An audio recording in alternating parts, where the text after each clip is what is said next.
I'll have that ready for you, sir. These are the hard-working people that I work with each day. For example, we have the reporter. Do you have that typed up for me yet? Yeah, sure. Thank you. Now over here we have the paper boy. He takes care of all the printer needs and all that kind of stuff. Then we have the legal document writer. That really helps. Then we have the analyst. She sees the latest breaking stories. Back over here, sportscaster. Tonight on BGN, we look at a new thing that's sweeping small counties. The brain gain. Join us tonight at 10:30.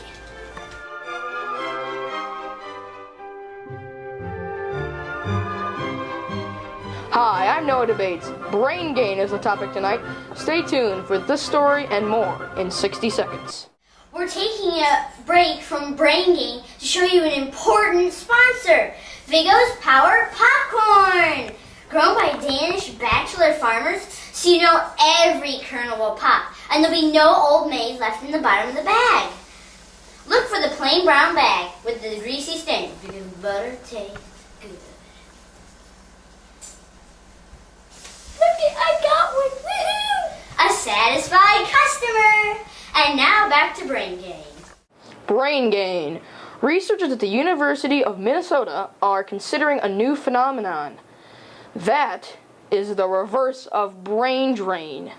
Let's go now live with John Matern on scene. Thank you, Noah. I'm at the University of Illinois Extension Office with Bruce McVitie, doctoral candidate in organizational development at the University of Illinois. Bruce, what can you tell us about this brain gain? John, brain gain is an extension of a concept that's called rural rebound. It has to do with redevelopment and migration back into rural areas that's been going on in the 1970s through 1990s. Okay.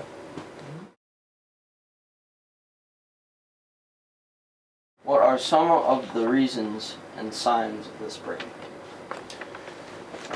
Well, with that in-migration, at first when we looked at rural areas in the last 20 or 30 years in the United States, we saw what was called a brain drain, or people who were graduating from high school and then moving away, going to college or going to work in larger communities in suburban and urban areas.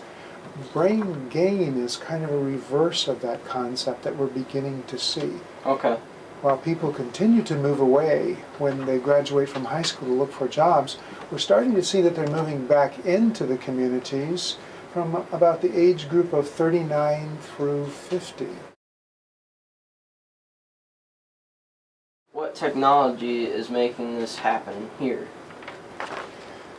Well, in rural areas, it's in particular a quality of life that people are looking for as they move back in.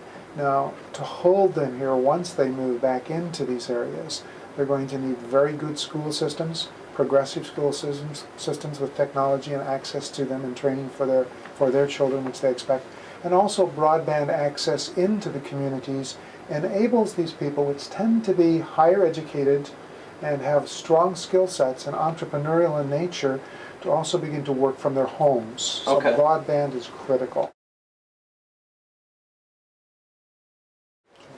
Do you see this phenomenon happening in the Marshall Putnam area? Yes, we do, John. We see individuals who are moving out of the Chicago metro area and St. Louis area and others, and they're coming into Marshall Putnam County and they're starting businesses, or they're commuting electronically via the web from their homes and residences here in Marshall Putnam counties back to where their offices are. And sometimes we'll see them have a satellite office here and work 3 to 4 days out of their home or the office, and then maybe commute 1 day into the urban area. This is John Matern signing off. Now back to you, Noah. Thank you, John. More on this subject after these brief messages. Do you and your friends have extremely short, frizzy hair? We do. Well, me and my friends, we don't even go there. Thanks to Country Tie Make Your Hair the Frizz You Like. It only takes 3 simple squirts.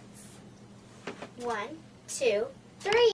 It worked! It did! If you want your hair to look like this, call this number. 815-555-3738. In stores, it's $19.99. But if you call now, you'll get it for the price of $19.98. Side effects include nauseousness, headache, and constant vomiting. Call today.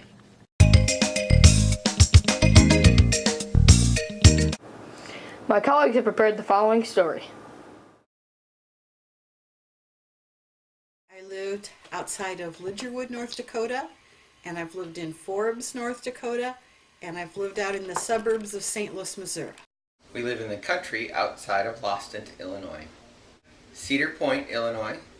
Buncombe, Illinois, which is a small town. Farm outside of Cypress, Illinois. Naperville, Illinois. Oak Forest. Varna, Illinois, McNabb, Illinois, Lakin, Illinois, Canton, Missouri, Champaign, Illinois, Urbana, Illinois. We lived in Rockford, Illinois, and during college we lived in Decatur, Illinois, and I grew up in Henry, Illinois.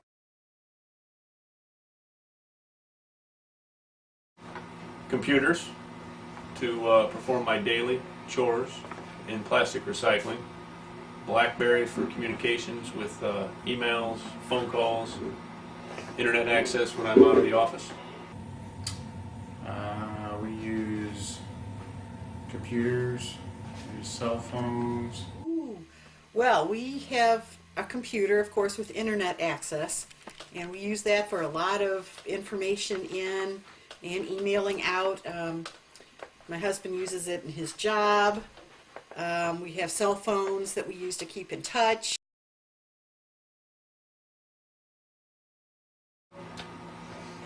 It's close to where I grew up as a kid, and it's very remote, very private.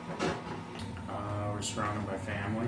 We've got family in Henry, Sparlin, and Chillicothe, and we like how small and quiet it is, and it's a lot safer than where we were at in Rockford. Are these people moving back to their small town, or are they going to a big one?